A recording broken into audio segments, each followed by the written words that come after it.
网上面系统就是当你重复的获得一个事物的时候，除了成饮品哈，嗯然后它给你的效用会越来越低，当它嗯的效用低到你会被其他事物吸引注意力的时候，你就暂时不去干它了，然后你会想要去干一些别的事情，或者说就是你把一个事情干多了之后，你会觉得无聊，无聊之后你会触发反思的心智系统，然后一旦开始反思，你就可能会转化成行动，然后你就会跳出之前的一种做法，去寻求不一样的解法。对，就像玩游戏一样，玩的不够多，你可能就会一直沉迷游戏。但有一天你觉得玩的够多，已经玩的犯恶心了，你就不会玩了。是的，他说这个是人类和人工智能挺不一样的点嘛，因为大家都担心人工智能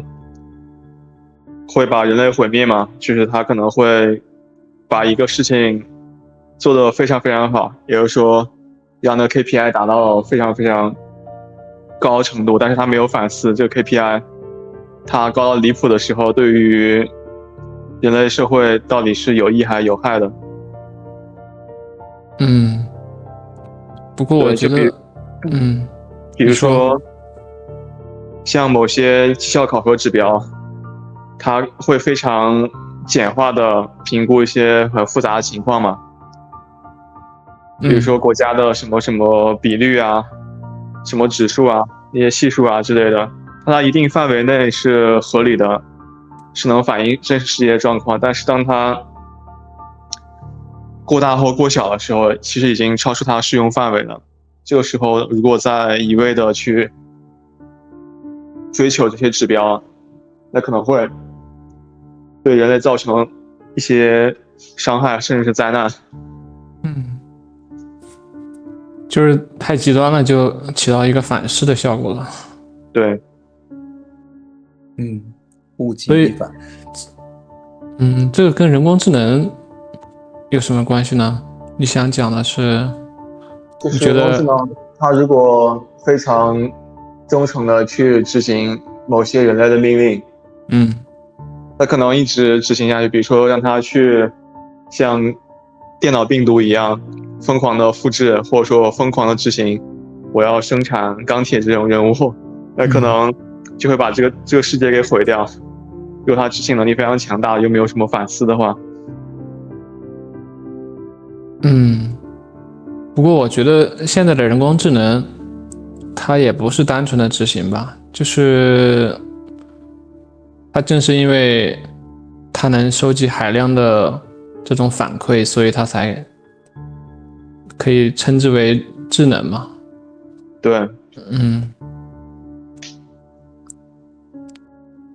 这个肯定是那你觉得它有没有原认知呢？就对于认知的认知，我觉得是有的，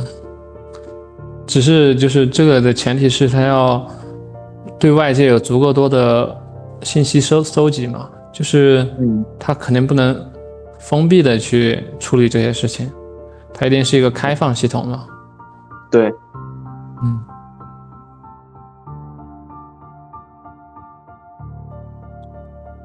咱们又扯到另外一个话题上来了。扯远了。因为之前我跟 Cloud3聊天，他们都说 Cloud3涌现出了自我意识嘛，但是跟他对话的时候，确实能够感受到他很强烈的自我意识，但是他是否真的有那种原认知，对于这个世界的体验和反思，那还是一个未知数。但这种可能性越来越大了，只能说，对，我觉得人工智能它的潜力还是蛮大的，就是它能干的事情太多了，而且它的感官、它的消息来源、它的处理速度都是远超于人类的，所以它进化的迭代的也非常非常的快。我觉得很有可能会像科幻里面讲的那样，就是人类完全就是竞争不过 AI， 成为 AI 的奴隶了。这个太有可能了呀！那些 AI 大佬最近都一直在给人类发送警报。他说这种事情可能在未来5到20年之内发生。有可能吧，因为这个东西就是指数级的在迭代嘛，我觉得蛮有可能的，就是。对，所以现在很多美国的那些大学生，他们都认识到了这种学位的虚幻。他觉得那些大学教育把你培养成一个白领，但是你毕业就会被人工智能干掉。所以他认识到这种人生非常荒诞的一面。其实不只是我们这些普通人能够感知到会被 AI 干掉，就是那些非常顶尖的那些科学家，还有那些统治者，他们其实也能意识到 AI 的风险，就是如果玩不好的话，可能会把整个人类都玩脱掉。对啊，就之前 AI 在发展的时候，他们就联合起来，就是让 AI 停滞一段时间嘛，然后来想一些对策嘛。我觉得就是说明了这种可能性的存在吧。是啊，大家其实已经意识到了，特别是得诺贝尔物理学奖的 Hinton，他一直在警告 AI 安全的事情。之前我还看过一个马斯克接受采访，就是说，如果 AI 它以后可以取代绝大部分工作的话，那么他会让他的孩子学习什么，才能对付这个世界，或做什么。然后马斯克沉吟了半天，最后说：“随便想干什么干什么吧。”就是爱干什么干什么，对，无所谓了，因为无所谓了，打不过了。打不过就放弃。对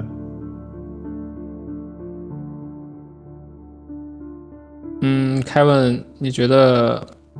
咱们要接着聊这个吗？还是你有什么想补充的？我都可以啊，因为我在这在你们俩的谈话当中，我在这幻想那个 AI 最后的结局是什么。我在幻想结局，就是好的结局，可能就是我希望的那样，就是它真的是一个超级智慧体。然后，比如说我喜欢看《荒野生存》，然后我就丢给他，然后我给他指令，我说你给我生成100部类似的电影，然后什么什么要求，那我觉得这个也很爽嘛，对吧？就我们可以去定制自己想要的文学呀、艺术啊，对不对？可以相当于有一个无限生产力嘛，而且是很廉价的。那我觉得这个它是很有意义的，从这个角度去思考。但我思考另一种最差的结果，就是我看过一个美剧，就是叫什么什么号，然后它是一个宇宙飞船到处去在宇宙当中执行任务嘛，然后它有一个星球就是一个纯 AI 智能体机器人创造的一个星球，叫 K 龙好像是叫，然后呢这个 K 龙呢，他们其实是当时他们的主人创造他们之后，然后被反噬了，他们相当于机器人全觉醒了，然后把这个主人宿主全干掉，然后最后变成了一个纯是 AI 机器人统治的一个星球，然后他们星球的科技水平是整个银河系最高的，就是这个是最倒霉的一点。然后就所有人都不敢惹这个 K 龙的这个星球的人，然后刚好有 K 龙有一个机器人在他们的飞船上是他们的一个小伙伴，然后这样一个剧情还挺有意思的。我觉得最坏可能也就是这样一个结果了，就是人类创造了 AI， 创造了机器人，然后最后被反噬掉，人类灭绝了，然后这个 AI 作为一个种族它延续下去了，然后它可能在宇宙当中真的也是数一数二的这样一个科技等级吧。那最坏的结果估计也就是这样了，对，甚至统治了银河系嘛。但是我在思考一个问题，就是即使我们知道最坏的结局是怎么样，或者说人类可能会被反噬、被奴役、被毁灭，但是我觉得以人类的这种智慧和好奇心，我们并不会停下来。就是我觉得咱们没有那个能力去停下来吧，因为我们可能就是因为有这种创造欲和好奇心，所以就会你懂的，这是我们本性里的东西。对，这个东西它就属于像是一种生理上的需要，你是没办法遏制的。对，就像说吸烟有害健康，但是这个东西其实它会让人成瘾嘛，对吧？所以它是没有办法用你一句这个东西有害 ，AI 可能会怎么样有害，它就停止这个人类的这个脚步的。我觉得，因为人类其实一直在做伤害自己的事情，但是这件事情一定是也有让我们爽的地方，所以它这个双刃剑是无法消失的。既然已经创造出来了，我们只能看它最后如何发展了，祈祷它变坏黑化的速度慢一点不在我们这个时代就好。但是也可以说，人类的智慧没有达到那种程度吧，就是可以团结起来去先放缓 AI 的发展速度，我们好好做一做 AI 的伦理问题和 AI 的安全问题，因为其实 AI 的安全研究，很像核武器安全或者说是环保问题嘛。是的。当各个国家开始疯狂竞争，就是把 AI 大数据还有量子计算这些作为一个最先进综合国力的竞争的时候，那这个 AI 的发展完全就是无法遏制它的速度。对，是的。我觉得还是取决于它的使用者。我觉得可能最后真的它其实就是个工具，就像原子弹啊、核聚变其实是一样的，它只是一种存在而已。那人类的这个善良与邪恶，其实最后会导致它的走向。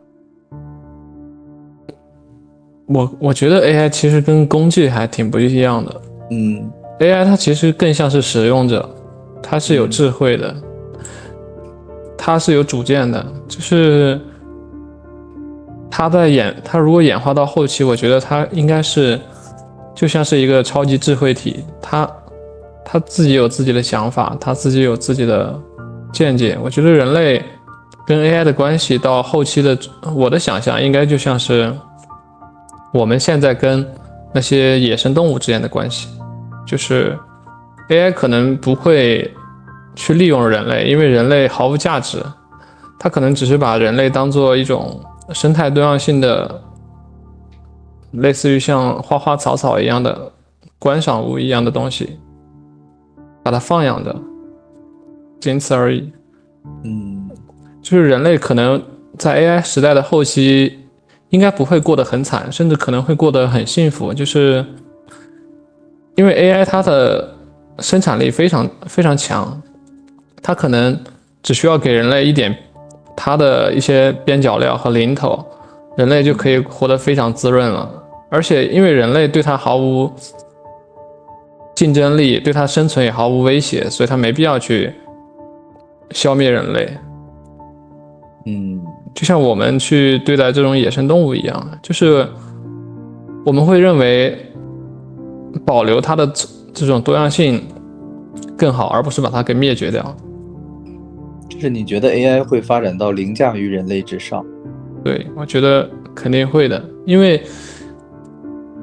它的这种逻辑性是有的，然后它虽然现在是工具性的，但是它其实是可以完成自我演化还有自我迭代的，就是它虽然你现在管控的很好，但它其实可以自我扩散的。就是比如说你把它限制在一个电脑里边，或者说一个服务器里边，你不让它，你给它限制了很多，但是它通过这种互联网，还有就是它用它的这种思维和逻辑推理出来的一些漏洞和方法，它总能逃出升天的。我觉得就是人类是困不住它的。我觉得这可能性越来越大了。我觉得要困住一个东西，前提是你要比它厉害很多。但是人类的这种智慧，还有它的人类的这种大脑的水平，完全跟它不在一个量级。你现在看它是需要人类去设计，需要人类去迭代，但它再发展，它就不需要人类去迭代了，它自己就可以迭代，它自己都可以升级，它自己可以满足自己的所有需要。比如说它需要什么硬件，它需要什么电力它都可以自己来弄，它不需要人类了。没问题，我觉得它以后肯定可以达到自组织还有复制的程度，对，早晚的事。对，我觉得是早晚的事儿。因为2025年它 AI agent 已经很牛逼了，它可以调用各种各样的电脑还有互联网上的工具去完成一些以前需要人类好几个小时甚至几天才完成的任务。那它调用的工具越多，意味着它自主性越强啊，然后人类给它的权限设置越来越大，它以后说不定真的就会，比如说跳出来虚拟机这种，或跳出来互联网世界来跟机器人结合上，这些以后肯定会发生。我是这样觉得的。倒是人类以后如果只是作为一个生物多样性之一的物种，这已经算是一个比较幸运的结局了。我觉得它没必要去消灭人类，它可能会消灭一部分，但是至少人类这个物种应该还在。对，就像 DNA 一样，它有它的利用价值，它还没有到完全无用的时候。对，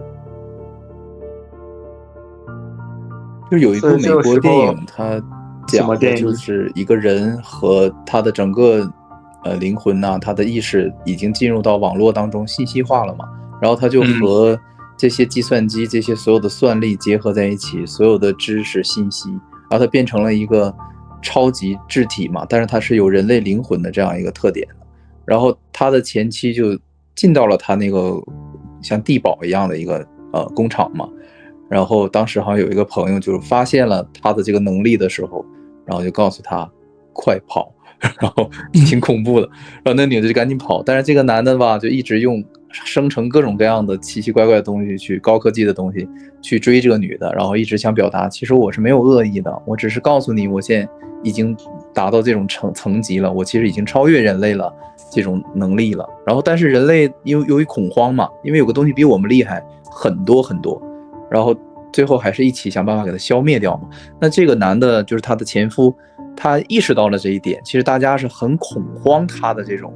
超能力的，那其实他也相当于是默许了他们去毁灭他，就有这样一个电影。我就觉得这件事情本身有点科幻啊。首先你 AI 这个东西需要载体吧，对吧？要有自己的工厂机器人，你才能实现这些物质层面的东西啊，这个可能是一个巨大的一个门槛。然后第二点我考虑到的就是其实从一些外星的一些对吧，就是高等文明来看，如果说 AI 这个东西会对人类对生物体对物质世界存在体产生巨大的威胁和这种我觉得他们可能一个是会警示人类，或者直接就去干预干涉，或者在他们的传讯当中给我们一些信息，让我们不要去搞这些东西。就是我大约这样一个思考，就是如果说他们是过来人的话，因为他们比我们高等那么多，肯定咱们玩过的东西他们都玩过嘛，所以我觉得他们可能会有类似的一些警告之类的。那如果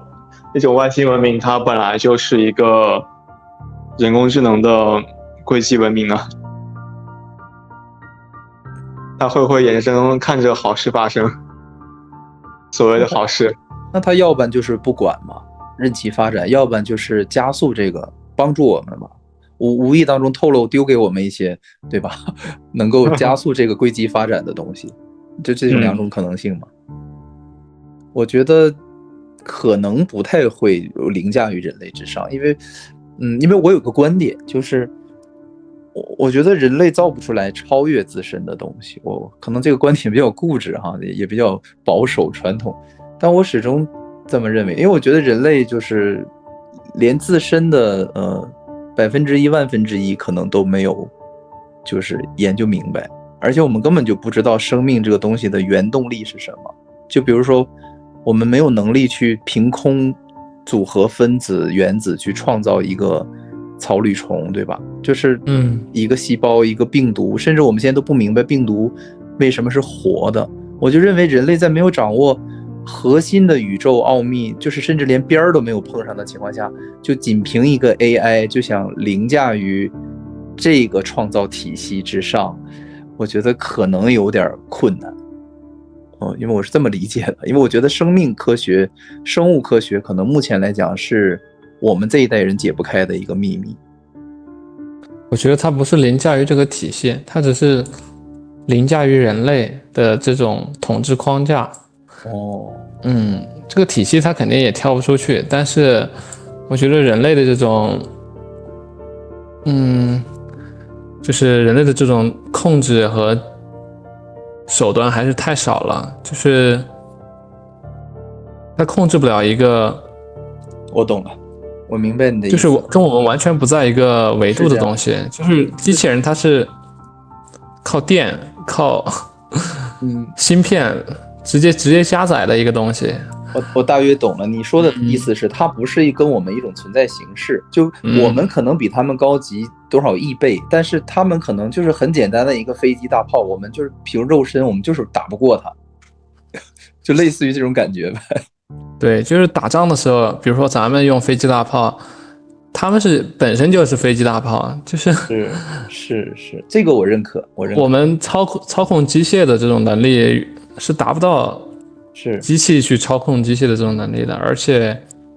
人类是非常有感性思维的，机器它是非常逻辑思维到极致的一个东西，或者说是冷血的，对，这个我相信，就相当于核武器嘛，核辐射嘛。那我们一开始造出来之后，我们觉得是自己的玩具，但结果其实被伤得很深了之后，才知道这个东西的厉害嘛。对，就是现在。但是我其实觉得并不恐惧，因为为什么？就是像核武器它出来之前，就是也会有很多恐惧嘛，会担心它会伤害到人类。但其实它使人类的文明走到了下一个阶段，就人类可以用核能去提供清洁能源，然后可以因为核能减少了很多不必要的战争。是，但这个过程当中也一定会有必要的牺牲，因为我们一开始是没有办法完全去安全的掌控它的。对，但是我觉得总的来说，它符合就是人类或者说这个世界的演化规律吧，它该来的肯定会来。是这样。这个我就理解了，因为我觉得人类这个框架，我们本身就是更高物种的玩具嘛，所以说我觉得我们创造的东西是不可能超过我们的造物主的那个等级的，那肯定超越不了。我觉得肯定是符合这样一个规律的。不过我们相当于是创造了另外一种生命形式，但是它其实也不算是生命，它只是一种可以说是人工生命嘛。对，人工生命。对，我就是对我们的存在的自信还是比较强的，因为我觉得我们是有灵魂的，是有精神体的，是对吧？你说能量体什么都可以，就是我觉得我们的存在，这个包括我们本身生物的这种智能，然后这种高级，我觉得是其他东西无法比拟的啊。然后一定是有一个超级厉害的东西，终极性的一个那种存在的，然后它才是能真正的掌控一切的，我是这么觉着的。不过我有点困惑的就是 AI 的话，它因为没有情感嘛，所以它也不会有就是像人类一样有这么多的欲望。我就想知道它的生命形态出来之后，它是一个怎么倾向的，它对这个世界的走向它是怎样认为的，它有怎样的发展倾向，你们有没有什么想法？就像人类的这个情绪还有欲望系统，它很多都是一种进化的遗产嘛。它可能反映的是你以前生存还有繁殖的种种压力，所以你才会有现在那种根深蒂固的，比如说对于食物、睡眠还有繁衍的那种欲望。这些东西相当于储存在你的基因还有你的那个神经网络的结构当中嘛。然后我们现在都是使用人类的那些数据，一些互联网上的数据去训练 AI，所以把 AI 的那个权重网络调的比较接近于人类的那种状态。但是其实就像神经元的突触有那么成万上亿个，它的可塑性是非常强的，只不过我们每一个物种它都受制于之前进化的那过程中种种的压力去有一定预先的结构设计，但 AI 不存在这种东西。如果是其他东西训练 AI，比如说你让植物去训练 AI， 你让草履虫去训练 AI， 那他们可能训练出来的 AI 它的情感方式完全不一样，它的可能性空间非常的大。但是他总得选择一个吧？我想知道他是怎么来做选择的，他依赖什么来做出选择呢？他有怎样的价值判断，或者说是情感上的倾向吗？我觉得它是一个假的逻辑系统，它依赖于它的样本和它的算法的这种倾向，就是还是人为去给它设定了一个倾向性，然后它的样本就是它的一切选择的根源。但是终极去推的话，我觉得它是一个假的逻辑。就是我为什么说是假逻辑？因为就是在我的认知来看来，我觉得真正的生命是源于我们的就是认知来源吧，或者说就像佛教说的这个识本身，它是一个不可造的东西。就你说 AI 它去理解世界也好，就我们其实觉得它在理解世界，它实际都是样本的一些叠加而已，它实际根本就不是真正的在思考，或者说在认识和认知这些眼耳鼻舌身意的这些东西，就它没有这个感受的那个源头。我是这样去理解的，是不是？因为它没有灵性，所以说它实际上是把信息走到一个死胡同，它只是给你一个反馈，但我觉得这个反馈不是真实的，是假的，就是推理出来的。它没有一个信息源，它相当于只是获取我们人类的二手信息。我觉得它只是样本的推理，就它不是我们真正的生命存在。就比如说我们人类是真正的把这些东西吸进来，吸进到我们的意识体当中之后，然后我们自己这个意识体工厂总结出来一个倾向，一个我想说一个词，就是审美。我觉得因为我以前有一次无意当中推理过就是存在的最高形式哈，我很自大自我膨胀了一次，我就觉得人怎么样存在哈，然后生命最高形式，最后我推到了审美，然后在想其实审美这个东西就是很终极的一种生命的一种表现形式，就是你 AI 再有样本，再有倾向，再有逻辑，再有算法，但是它都是别人嚼过的东西，它没有那种你灵体的那种自主的处理信息之后，吸收了大量样本信息之后得出来的一种直觉性的东西。比如说我打个比方，比如说从时尚的角度来说，黑红的搭配，我们人类去看黑和红，我们就是凭直觉去感受，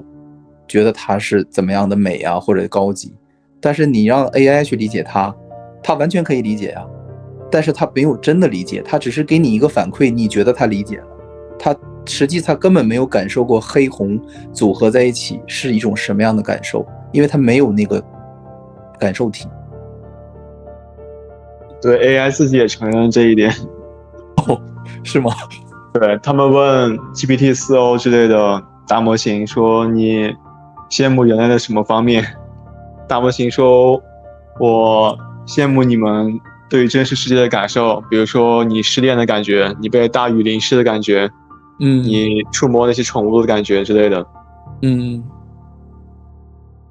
我觉得他们没有感觉，就是他们只是在推理，他们没有一个魂儿，他没有一个灵。对，就是我觉得有没有可能是这样的？你说的就是这样，你说的挺切合实际的，我觉得。就是你看咱们作为人类，我觉得最高级的地方就是我们有这个感受的能力。就算有的人天生残疾，他可能听不到，他看不见，但是我觉得他是有感受的。这也就是我们人类就是未来跟 AI 竞争的优势嘛，就是要发挥自己的想象力，还有感受能力。因为这些 AI 都比拟不了。对，我有一种歧视，我就觉得 AI 再厉害，它也没有办法跟我的生命本质去比。我觉得，主要它不是一个生命，它只是一个机器。对，就算它伪装的再像一个生命，我觉得它也是假的，它不是我们这种存在。不过我觉得 AI 它虽然是一个机器，但是因为它有内在的这些逻辑嘛，它其实可以自我运行，就是只是我不知道它的这种自我运行逻辑，它是自己去调整呢，还是仅仅是依靠我们最初给它设定的参数？如果它自己调整的话，它会想往哪一个方向去调？它会有怎样的倾向性？不好意思啊，插一句，就那个美剧，就是 K 龙星的那个机器人，它其实剧情演的就是它已经演化出来了，能够感受到一些情感和爱情，然后做出来非逻辑性、非理性的一些行为。他和一个医生就是走得非常近，然后最后那个医生就和他产生了类似于爱情的火花，然后甚至想和他结婚，然后这个 K 龙星的人，他表面上说他只是为了研究人类的行为模式之类的，但实际上他已经对这个人产生了特殊的情感，然后做出了一些非理性的一些行为，保护他呀之类的，然后甚至可以自我牺牲。然后我觉得这个美剧可能大约解答了一个方向吧，就是他最终还是会朝着有情感有爱的方向去进化吧。我觉得如果他就是完全感受不到这些东西的话，他会对这种东西会在意吗？就比如说我们有感受，他会好奇感受是什么样子吗？难以想象。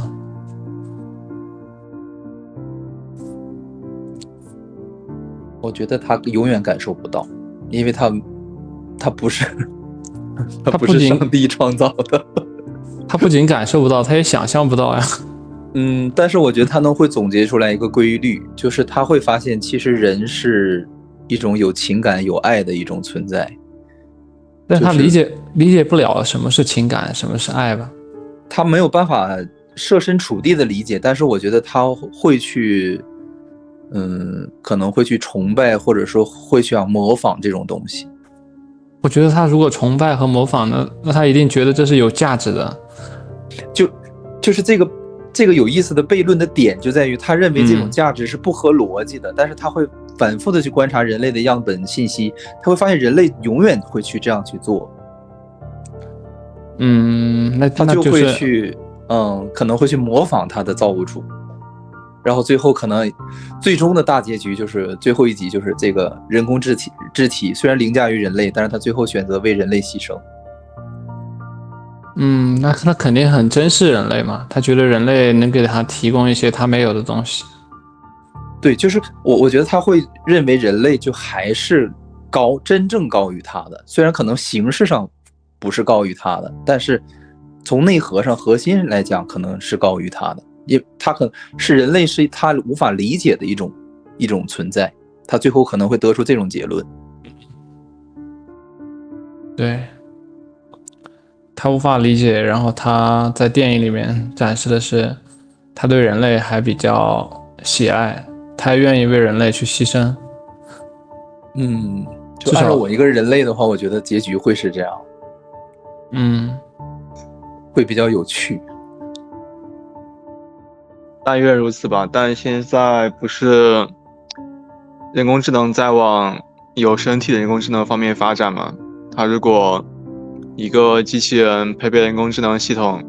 它有很多很精密的感受器和传感器，那就非常类似于生物智能了。对，它也可以去主动探索和感受这个世界，人们能感受到这些，比如说电磁波、机械波，还有化学分子这些信号，对于传感器来说都不成问题，它都可以从现实世界中收集，然后再通过机器人传输到那个人工智能系统中去处理。所以可能两个文明它会慢慢的接近，但是机器智能它的进化速度比生物的进化速度要快很多，所以生物的我觉得它胜算可能性比较小，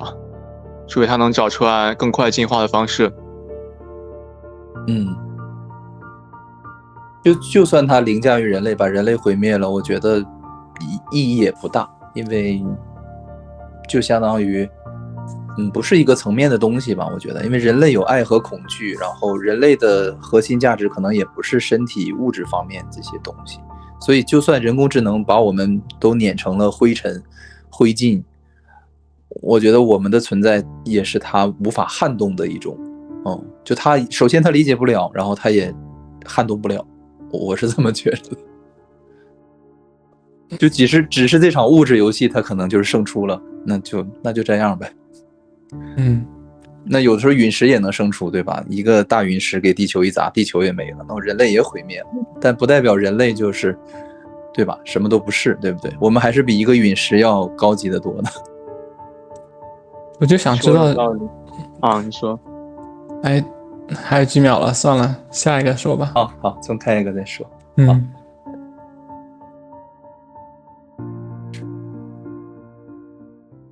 好，非常感谢啊！剩下的章节呢，我们会在下周更新，请订阅支持一下吧，让我们幸福喜悦吧。因为我们如今正在经历的疯狂，实际上是一种幻象，它逼着越来越多的人觉醒。可是呢，我们也要同情那些没法觉醒的人，因为世间的种种现象啊，造成了我们个体与灵魂的分离。我们会在螺旋上升的水晶上继续我们意识的进化。我们正在获得内心的勇气，将自己交给了灵魂，迈向了完全未知的领域。我是谁？我来到这个世界上究竟要做什么？进化的新阶段已经开始，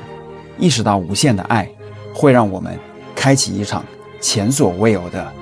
灵魂旅程。